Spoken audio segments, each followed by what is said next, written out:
We forget we're going to die. Napoleon Hill says, begin with the end in mind. What if you did that with your life? What if you began with the end of your life in mind and worked it backwards? See, when we begin to distill down and we realize, yeah, there's a power to one more because they're not promised how many we have.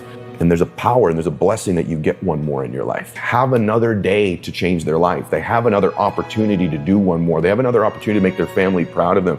They still have more time. They don't just have one more day probably to be the one in their family. Life is beautiful. It's precious.